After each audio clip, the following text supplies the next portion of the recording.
circle bright, weave your web of dark and light, earth, air, fire.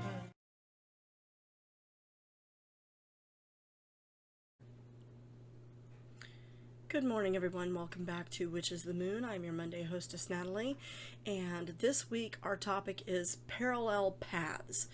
So I wanted to start this video out with talking about what do we mean by parallel paths. Parallel paths would be paths of spirituality which have magical components but aren't necessarily considered witchcraft. Now, we touched a little bit on this topic last week when we were talking about like shamanism and that kind of thing, and that would certainly be a parallel path.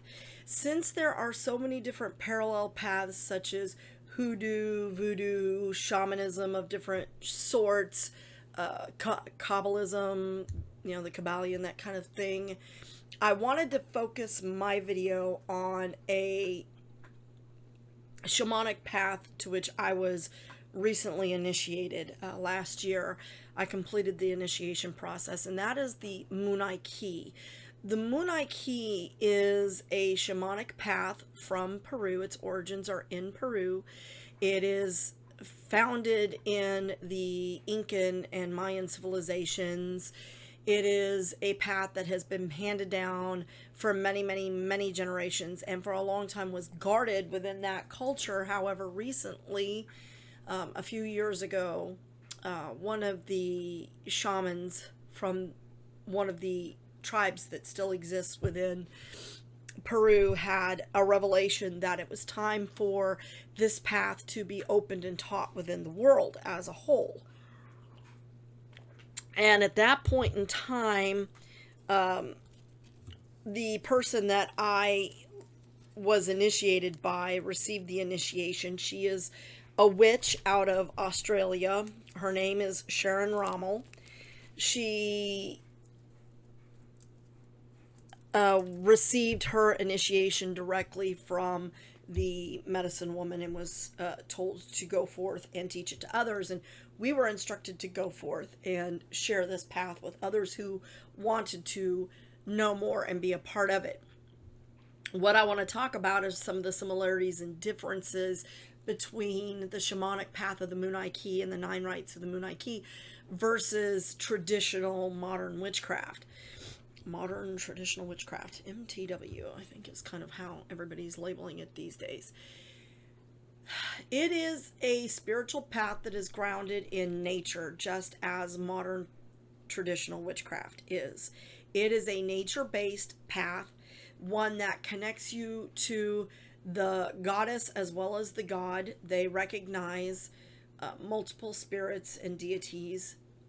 There are the guardians. The 4 primary deities are the 4 guardians of the quarters, and Pachamama, which is the earth itself. Now, we recognize the directions within traditional modern witchcraft, and the correspondences are actually very similar. You have the serpent, you have the jaguar, you have the eagle, and you have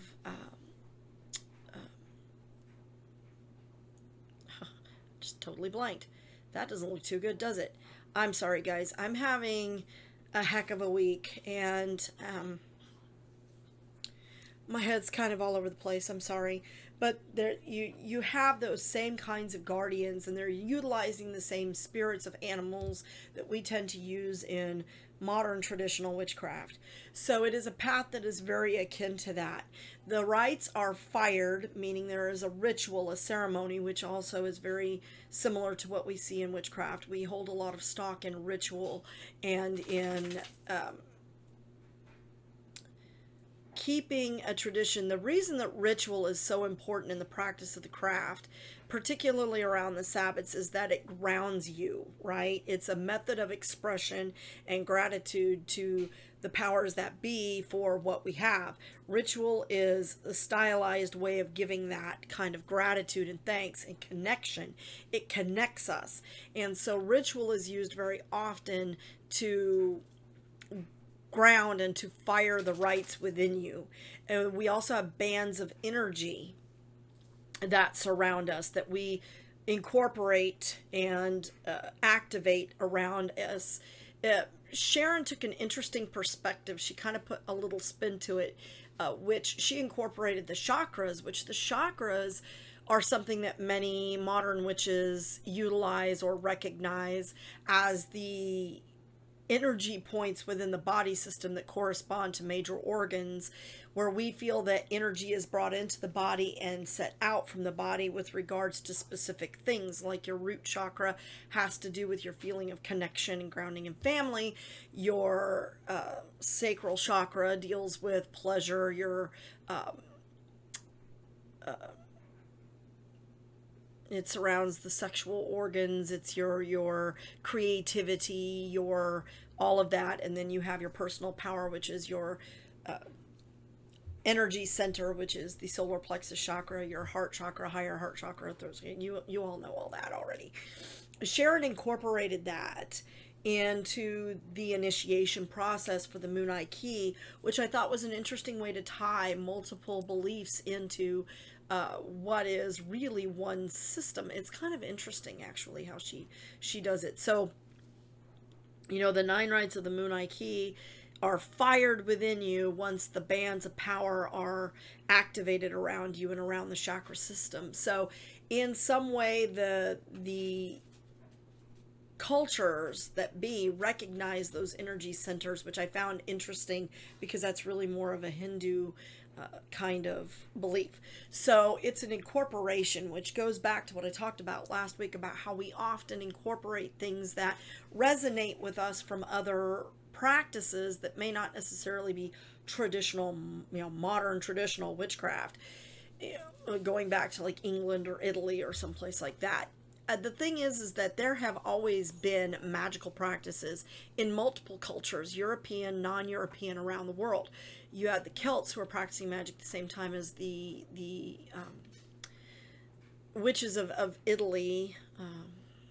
For some reason, I'm blanking on the name of that too. That particular practice. I'm totally blanking today. I am so sorry. And you also have it in the Norse cultures. You have it in the Romani cultures. Caught myself there.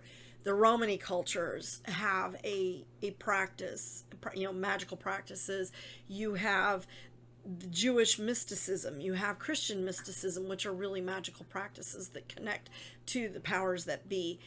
And so this kind of ties in with a lot of those. So there are many different paths, but the Moon Eye Key was one that resonated with me because it appealed to me in terms of my Native American draw. I have always been drawn to a couple of different things. Ancient Egyptian culture, which has very similar parallel types of values and magical practices, and Native American, both North and South American traditions have always had a draw for me. I have an admiration and respect for certain practices in Buddhism and Hinduism, but they aren't things that particularly called to me until recently. But there are magical practices in all of those cultures, and so I liked how there was some tie-in that made it very easy. Now, some of that I think is probably influenced by the fact that Sharon is herself a practicing witch, and so I think that was one of her draws to that particular belief system, and why she was chosen to pass those things too is I think that there is a recognition that it is time for us to recognize and accept that there are multiple magical beliefs that really have very similar roots, and those roots are drawn in the divine and in our draw and love for this planet and the Mother Earth and the goddess, and it's a calling back to by whatever cultural means appeals to you for whatever reason.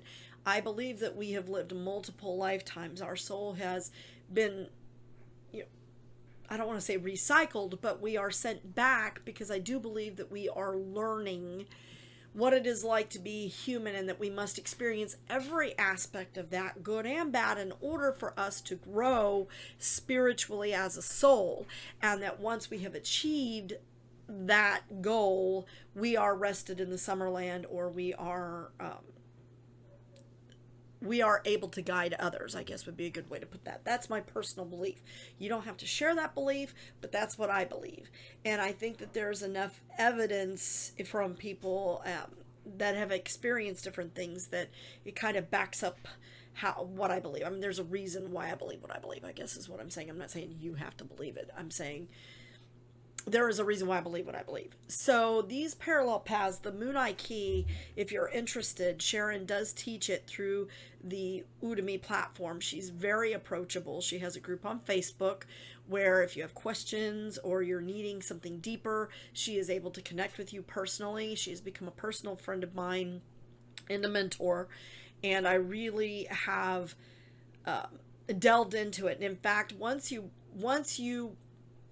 enroll in the class on Udemy, you have lifetime access. And I do strongly recommend going back and reviewing those rites and redoing those rites, refiring those rites periodically to reignite and to keep strong those pulses, because life happens, things happen, and our practices tend to kind of wane and ebb as we are able to put into them, or other things are taking our time, but it's a draw on our energy. And when you sit down and you refire those rites and you re-go through that process, you're reigniting that, and it sort of boosts you. It gives you the strength to face the troubles and the difficulties that you experience in life.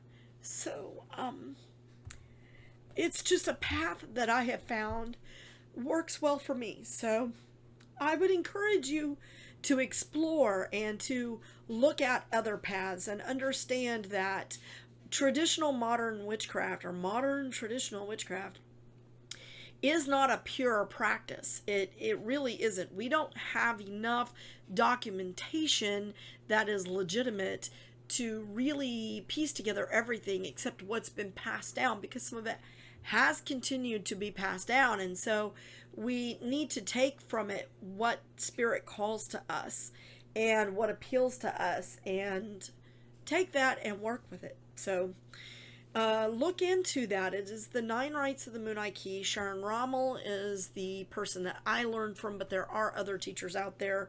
If you go to my website for the Purple Broom, on the front page, I am certified as an alternate therapist from an international organization, and there are other people on there that are interested, that teach the 9 Rites of the Moonai Key. If you are interested in learning from me, I may be offering a class on that may be available through a new platform I'm going to be offering on my website once I have time to sit down and put together the coursework. But if that's something you are interested in, please let me know so that I can add your name to my email list so that I can be in touch with you once that course is available. Thank you so very much for watching, and I hope that you all have a wonderful Samhain. I know it's not Samhain yet, but I'm already feeling the veil thinning, so please, please, please take this time to recharge yourself as we head into the new year. Thank you so much, and blessed be.